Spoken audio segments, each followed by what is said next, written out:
virus, a mixed method multidisciplinary study. The presentation will be presented by Dr. Lakis. That's me. Yes, and I am about to share the files. Lakis, if you give me 2 seconds. Yes, of course. There it is. Okay, great. Thank you, Yolanda. Thank you, Rafaela. Okay. Okay, thank you for this invitation to the conference. It looks like you're ahead of a quite exciting day. This is not just because of my study, because of having a look at what is coming. I'll try to keep on time, but yes, please remind me if I abuse the time.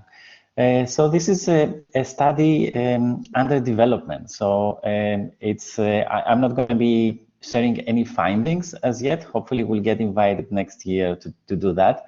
But I hope the conference will benefit from hear how we got about creating this study and demonstrate how interdisciplinary teams can come up with some useful ideas to also empower London and work with the communities and so on.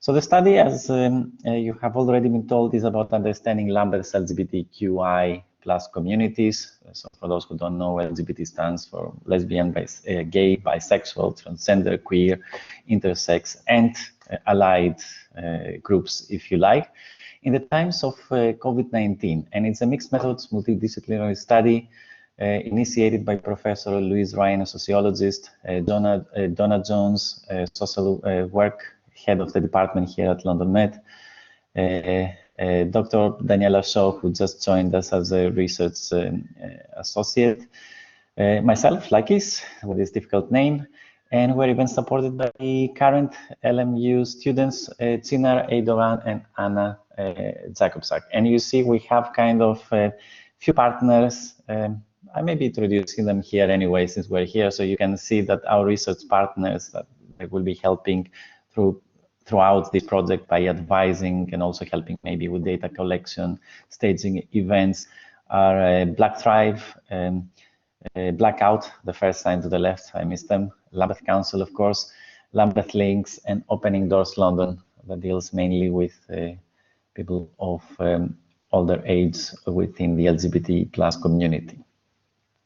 So how did it all start? Very recently, a new center has been launched, Global Diversities and Equalities Research Center here at LondonMet.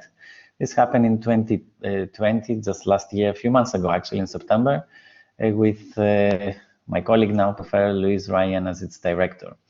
And it's claiming to be a hub for interdisciplinary and multidisciplinary scholarship, exploring all sorts of issues around migration, diasporas, nations, regions, and localities through lenses of diversity and equality. And I guess this is where we fit in terms of diversity and inequality within a particular area of London.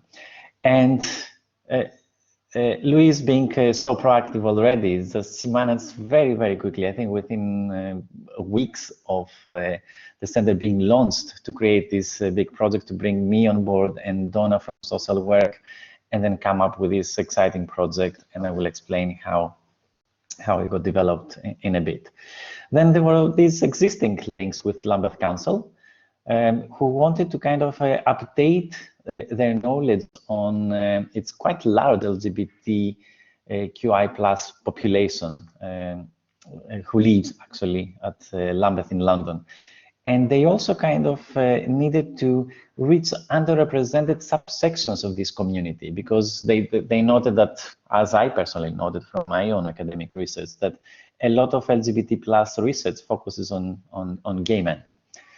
So there were communities, whether it was lesbian women or bisexuals, or from different cross sections of the community, depending on ethnic background. So, for example, Black LGBT plus people that have been underrepresented, and there was not much data about their needs, especially the challenges they may be facing in this particular time of COVID. So these challenges would be explored as part of this project that Lambeth was interested in and we were interested in. And so after Louise brought us together, We applied for funding from the London Metropolitan University Transformation Fund, and we were very successful. As I think we were very conscious that we wanted to exchange knowledge.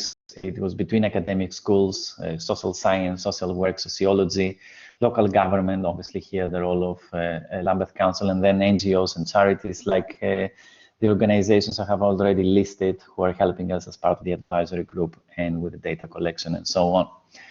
Then we wanted to have some impact, public good. So we wanted to inform the communities and the council about the needs of a particular community that may have quite a few challenges to face within these times. And there was this project actually at Lambeth Council over last summer where they noticed that LGBT plus communities, they were reporting a bit more levels of loneliness. And if you think that a lot of these people may not have what we see as a conventional family, then the issues they may be facing might be slightly different or experienced to a greater extent.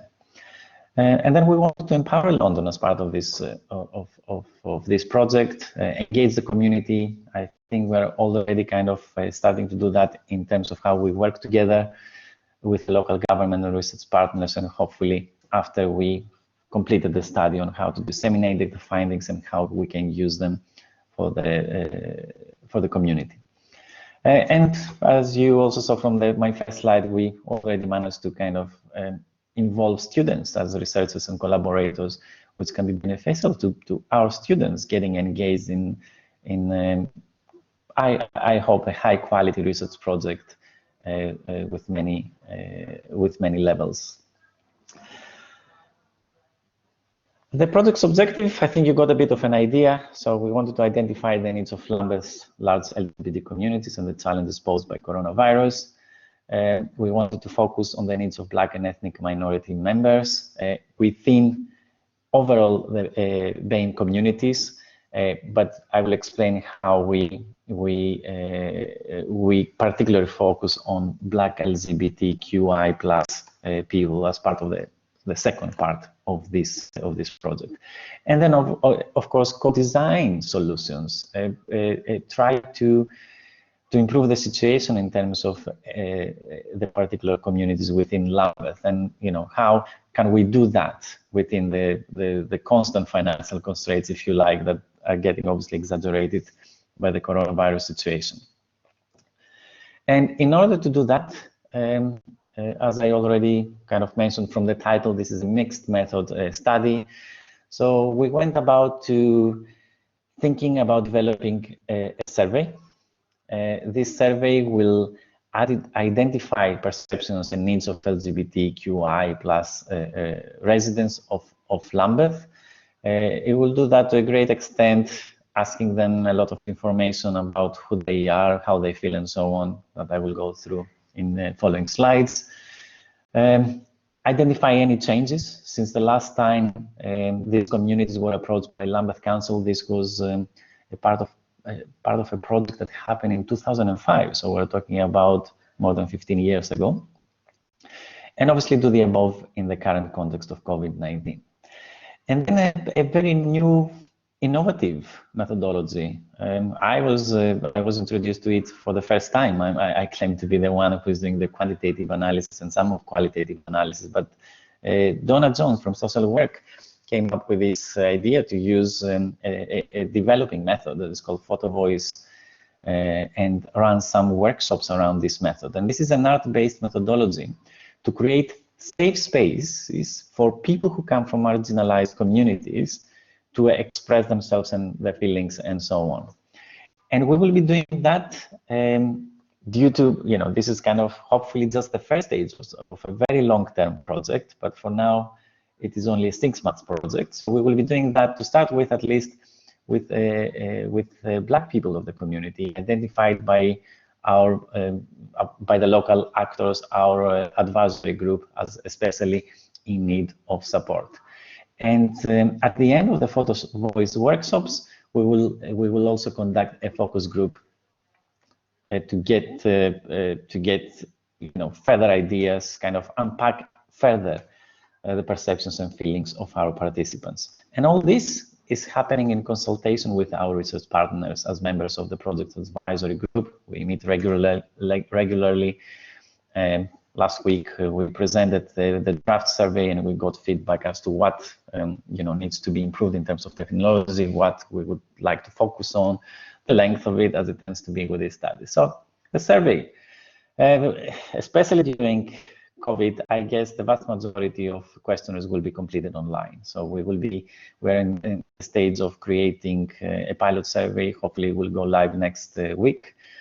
But also, as we claim we want to approach underrepresented communities, then we will try to do that when needed via telephone, and even send a questionnaire by post, self-addressed, return addressed envelope to be posted back to somebody's home, most likely under these circumstances. The questions that we include in this survey. First, demographic information. So you can imagine it includes age, ethnic group, gender, sexuality, orientation, its level of disclosure, information about religion, disability, health status, very detailed information, a lot of it borrowed by the Lambeth Sigma research that I highlight at the bottom right of this page. Then information about the people who are caring for others, their family arrangements, their living arrangements. Do they have children? Do they live with a flatmate? Do they live alone? Or are they even homeless? And are there any changes since last March when the first lockdown happened? Then information about employment and finances and any changes due to COVID. Questions about Lambeth Council, area of residency and satisfaction with the council, the area, and in particular LGBT services provided by the council. Then special concerns in relation to COVID, any challenges. We also use the scale that Lambeth had used back in 2005 about abuse at home, knowing that a lot of people have to isolate at home. A second part will kind of employ a bit more psychometric assessment. So think of Likert type scales from 1 to 5, strongly agree to strongly disagree, or feeling very low or feeling very high. And as part of this part, we will be asking about companionship and support networks and access to them. We will be using the most social support scale. We will be asking about digital or non-access or non-access. So how do they kind of communicate with others? Few measurements on well-being and mental health, satisfaction with life, loneliness measures, psychological effects of the COVID-19 pandemic. And you see some kind of the papers we're using, the scales we're using have been published, or questions have been published even in 2021. So we try to be as current as possible. And then information about the communities, the people's involvement with the local community. So if you are actually a member of the LGBT community, what you see as a community, will you get affected even more by the fact that you have to social isolate, or will it be kind of beneficial to be able to contact them through LGBTQI plus applications that we use through tablets and mobile phones and so on? And then I am trying to squeeze some information in there about sexual behavior and health. We're still in consultation, so hopefully there is going to be something about that, just because it follows a bit on my interests. And so of course, it kind of is a sexual minority, but I'm sure sexual behavior has been affected due to COVID and so on. And we will have at points and definitely at the end some open-ended questions, so people can express themselves a bit more rather than just clicking boxes and typing numbers inside, which tend to be a bit more dry. So hopefully we will get some valuable quotes to share with our partners and the public. Answers we will be getting out of this, just a few examples here. As you can see with this, if we manage to get a lot of participants on this kind of long survey, we will have a lot of answers to a lot of questions. For example, are there any differences in the number of measurements of psychological well-being depending on group membership? Do any of these differences get mediated or moderated by factors such as access to social support? What is the role of internet? What can Lambeth Council do directly or indirectly via our charities, for example, to improve the lives and well-being of LGBTQI people living in the borough? Hi. And then she thinks about... One more minute. One more minute. I'll go even faster.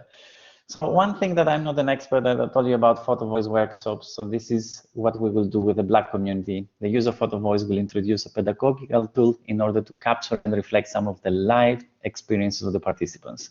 It's a qualitative methodological approach, privileges and promotes active participation and an opportunity for participants to explore and express their experiences through the medium of photography. Okay, so there will be some photographs being taken. People will be talking on the basis of that. Obviously, we are addressing the ethic issues about this, and a focus group will try to unpack the ideas. Outputs, a research report for the council, community event in Lambeth, where the report will be presented together with the photos of the voice workshop, and academic publications, conference presentations like the one I'm giving now. In case these slides go live, this is how you may be able to help by bringing participants to us when the survey goes live in a couple of weeks. So if these slides go live, this is where you can get information. This is the flyer we will be using. There is a website, and you can contact me via email. I may forward you to some of my colleagues if I'm teaching on the day, and the telephone is working, it's getting forwarded to us. So we will be able to answer any questions you may have. And I suppose we'll go for the questions at the end of the second presentation. Thank you. Sorry if I took a bit more of your time and rushing through everything. Thank you, Lakis. You're not really, because we started a bit earlier, so but thank you very much. We do have a bit of a space. So this is your the link. You say it's going to go live next week or so. I suspect this is the link where you can get information about the project. Within that link, we will have the survey link that is currently getting created. We will pilot it with some of our contacts next week, and we will be sending the actual link of the survey as soon as possible, starting from the 8th of March. I suspect it may be closer to the 10th, knowing how these things work. But yes, kind of beginning to middle of March. Okay, fascinating project. I'm sure you will have a lot of questions coming during the discussion. Thank you very much. Thank you. Now